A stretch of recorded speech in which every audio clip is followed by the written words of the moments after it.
Jimmy, I don't know what to think about either division. So we just talked about the Cowboys and how they're doing in their division conferences, and how they're doing in their division. They're leading their division. But looking at the NFL standings, man, there's a lot of cream of the crop, I guess you could say right now. So trying to figure out who's the best teams in the AFC and the NFC. Like tonight, we're recording this on Monday night, so you will have seen the outcome of the Patriots versus the Bills game by the time you watch this video or listen to the podcast, which we appreciate y'all doing on YouTube as well as wherever podcasts are down and listen to. Please share and care, show some love, like, subscribe, and all that jazz. Patriots are tops in the AFC after the Ravens took that L to the Steelers on that last-minute 2-point conversion that everyone's trying to figure out why. But the Bills, if they win, they will jump the Patriots and take back the East, and they will be the number one team. Actually, they will be the number 2 team in the AFC as the Titans will move up to number 1. So, Jimmy, looking at that with them and then, of course, the NFC, who do you think is the top team in the AFC? Top team in the AFC is going to be such a bad take tomorrow, especially since you said we record this on Monday night. But to me, it's the Patriots. It's the Patriots for one reason. Now, second to them, I have the Kansas City Chiefs for various reasons that I may or may not get into. But the difference between the Patriots and the Chiefs is the Patriots know exactly who they are. Yes. The Chiefs don't want to be who they are because this Chiefs team who's won, 5 in a row, they don't want to be this team on offense. They don't want to run the ball and then throw when they need to. They want to be Kansas City Warriors Chiefs. They want to be Golden State. They are so uncomfortable that I think that if they don't accept what this version of the team is for this season is going to cost them because they're going to continue to try to be what they're not. They should be comfortable with who they are, with the way the defense is playing, lights out in the last 4 to 5 games, but they're not. New England is very comfortable with who they are. They know exactly who they are on both sides of the ball, including special teams. I can't go against Belichick. As much as I love Andy Reid, even though he has a rookie quarterback, Bill Belichick, I'm putting the Patriots above them. I hope that they prove me right in the sense of beating their division opponent, the Bills, and maintaining that top spot. But for now, that's the biggest difference I see between them and the Chiefs. They know who they are, and they're comfortable with it. The Chiefs do not, and they want to be somebody else. I can see that. I'm going to kind of pick something different. My team in the AFC, honestly, I think is the Ravens. This is why. Yeah, offensively, they're looking a little inept. They're 8-4 with all of those injuries. They've lost Marlon Humphreys. He's done for the year. Mm-hmm. So add him to Marcus Peters. And then Wolf on the defensive end, he's out. Wolf. Mm-hmm. And then you got 2 running backs. And then you got Ronnie Stanley. Everything about the Ravens is falling apart, but yet and still, they're still up here. They could have won that game against the Steelers. Actually, they went to overtime. The only reason why they didn't, Harbaugh said that they lost a corner and they didn't want to risk going into overtime and trying not to play defense. They needed to regroup. I think that they're probably the best. And I think the Patriots are right behind them, unless the Patriots lose to the Bills.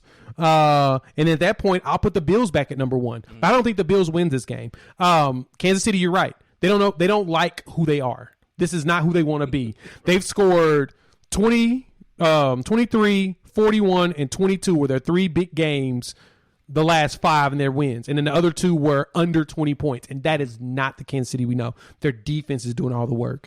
And we were clowning their defense the whole beginning of the season. They were 32nd ranked in DVOA. They were awful. Yeah, but I tried to tell people, I said, this is what they do. They suck at the beginning of the season, then they hit a switch, and then they become that playoff Chiefs defense. Well, happening. Yeah, but their offense is not keeping up with them. That's where your problem runs into. But I'll give you this, though. Them Patriots point differential, they're tops in the league at plus 146. Belichick's defense is back. Screw what you heard. All right, NFC. Who do you think is the top? Who's your top NFC team? It's so easy. The Bucs. I love what the Cardinals are doing. 10-2. They've experienced losses like the Ravens and still find a way to win games that they should not win. So I really like what they're doing. They're top 3. The Packers, again, I love what they're doing. Same narrative as the Ravens, and this gives credence to your Ravens argument that they're one of the top teams or the top team because the Packers have lost players on both sides of the ball, and they just keep playing fantastic. It doesn't matter. But the Bucs and Tom Brady emerging along with Aaron Rodgers as the MVP frontrunner, I'm sorry for how they've been somewhat up and down this season or have had bad quarters, bad halves, whatever it is.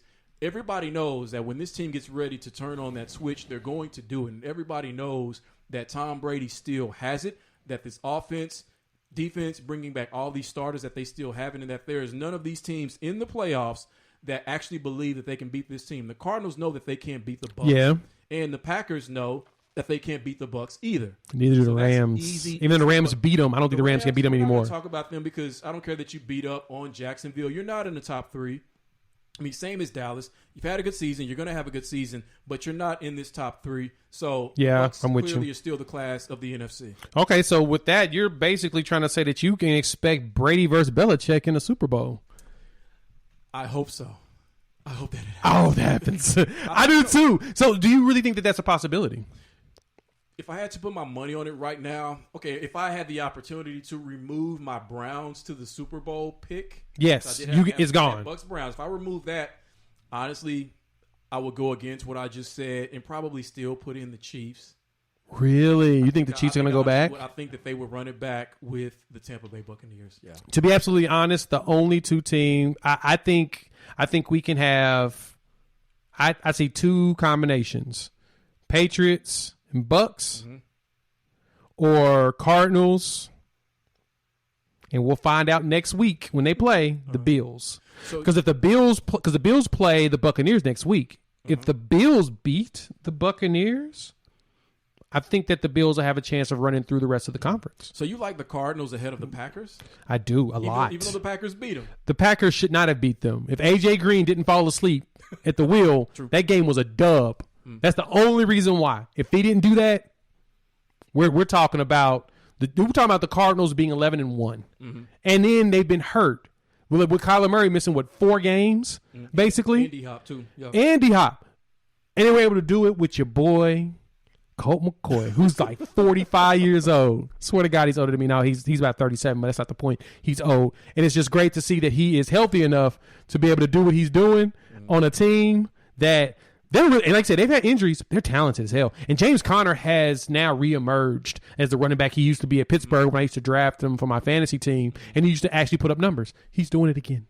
I think the matchup that would get the higher rating, the best television show. Belichick Brady. That would be one for the ages, period. Yeah, because then Belichick gets his revenge against his old quarterback. And his quarterback can show, he already won a Super Bowl without me. So I won a Super Bowl without him. I can do it again. It's going to be that type of matchup because, I mean, I give Belichick a mulligan for last year. He had most of his defense opt out. Yeah. His defense is back. And guess what? His defense is back. So that's all that matters. So, Jimmy.